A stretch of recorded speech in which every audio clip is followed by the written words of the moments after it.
Next to me is a 1969 Boss 429. Made by Classic Recreations, it's got the looks, the speed, and acceleration that would put a smile on anyone's face. So what is it like to drive, and is it worth the money? Today, we're gonna find out exactly that. Under the hood of the Boss 429 is a ridiculous 8.4 liter V8 that makes 815 horsepower. Yes, that's right, 815 horsepower in a rear-wheel drive 1969 Mustang. To put that into perspective, the original car made 375 horsepower. Now, that being said, 375 horsepower is extremely impressive for 1969, but I'll take 815 any day. But before we continue, I'm extremely excited to announce that this car is actually for sale now on P. And if one of you buys this car, I'm actually going to be insanely jealous. So click the link in the description below to check out POC. So Classic Recreations is actually the only company that's officially licensed to make these original Boss 429 continuation cars.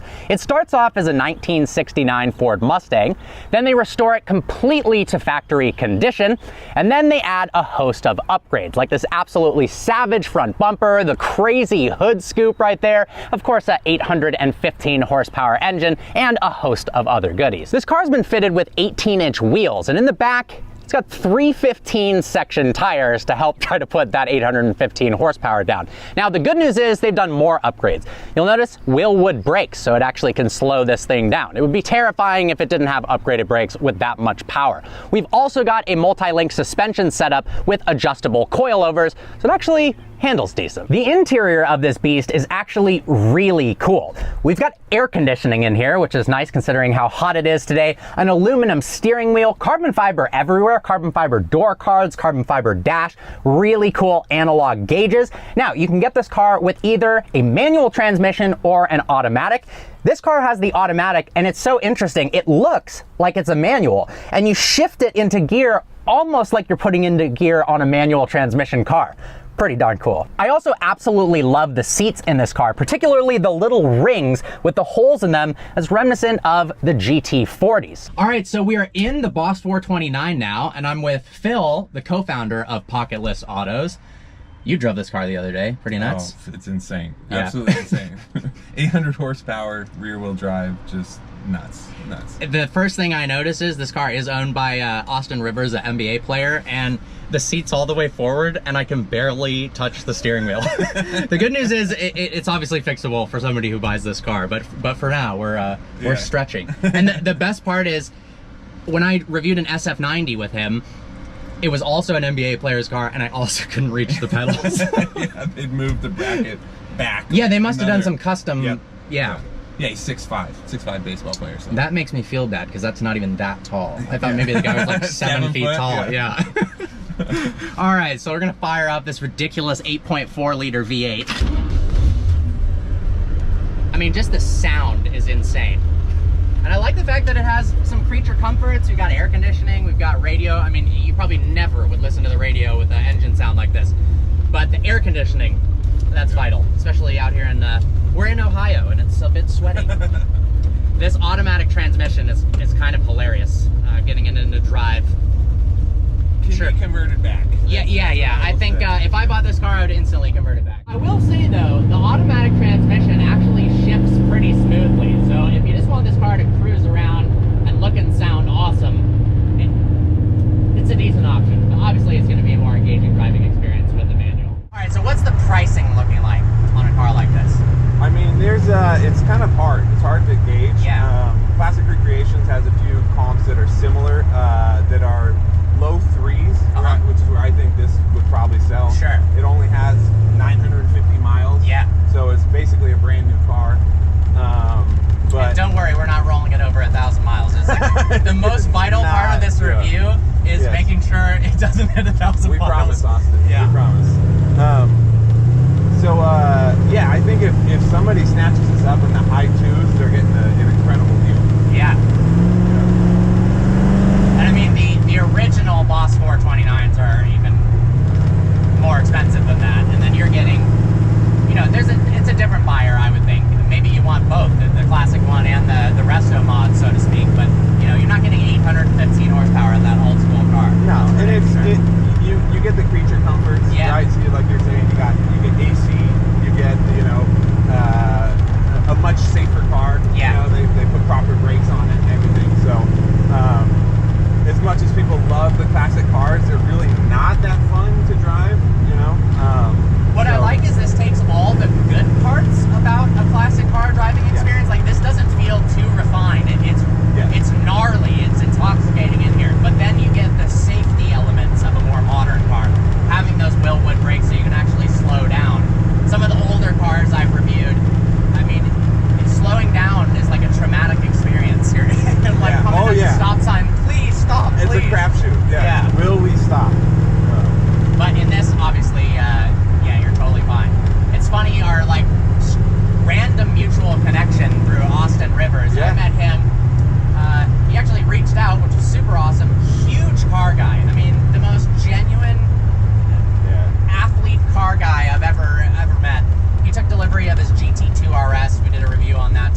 big part of kind of that thought process. Yeah, his money manager loves me and hates me. But I will say, Austin is a real car guy. Yeah, He always says, like, all I do, I play basketball, I hang out with my family, and I look at cars. And that's Not it. a bad He's life. like, at night, he's like, I'm just scrolling through cars on Bring a Trailer and soon to be Pocket List. 100%. And I will say, there's so many people, you know, that have infinite money in the sports world that buy the Aventadors and the Rolls-Royce Phantoms and the Cullinans and whatnot. So to see somebody who can have anything but chooses what, you know, we would want to choose is really cool. Cars. And they're not going to depreciate. So maybe, hopefully, his money manager, like, you know, understands that it's not a bad idea. Yeah, he's very strategic with his cars, and you know, a big part of my business was selling cars to pro athletes. So I've seen the spectrum of pro athlete clients. Some of them just like, you know, they make money and they just want to treat themselves. They work so hard, you know. So I get that side of it, but the research isn't there. Yeah, you know, so they're just kind of like buying what they've seen around. So Austin is not that. He is like just a through and through car guy. So the way we got connected, so random. When I bought that 458 Speciale at Perta, I actually bought it from him at Ferrari Beverly Hills back in the day. And then circled back a couple years later, reviewed that SF90 at his dealership together. And I was joking, I haven't done a lot of car reviews where there's somebody else in the passenger seat. And the times that I've reviewed cars, you've been in the passenger seat and I've been so far from the steering wheel I can barely reach. So my comfort level's been, I'm going to expect from now on that any car we do together, I just can't reach. You're going to be there with a grin on your face. That's great. I will say, Ohio doesn't quite have the roads like California. As much as I'd love to rip this in the Malibu canyons, I mean, it's not a canyon car, but I would like to test out the handling. There's a lot of straight lines here. Yes. But, you know, it's a good opportunity to test out what this thing would be like just driving around town and going to lunch and taking it out on the weekend. And it's totally manageable. Yeah. It is loud, but, I mean, why would you buy this car if you weren't into loud? Yeah, like it sounds incredible. Definitely adds to the experience. See, a car just braked in front of me. If this was my dad has a 1965 Shelby GT350, incredible car, but that thing does not slow down. And that was like the cream of the crop back then for basically a homologated race car that's a road car. Yeah, Buster Posey's Eleanor that we had, that eventually sold at an auction for like 500 grand. Wow.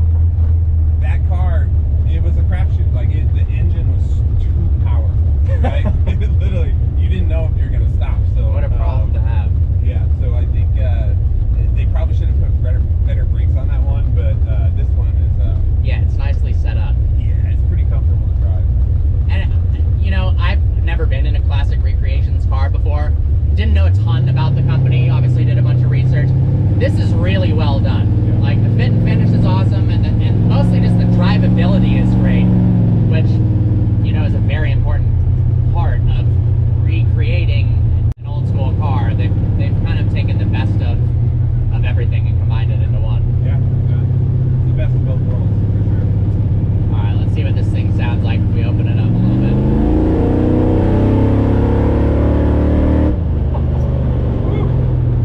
It sounds pretty sick.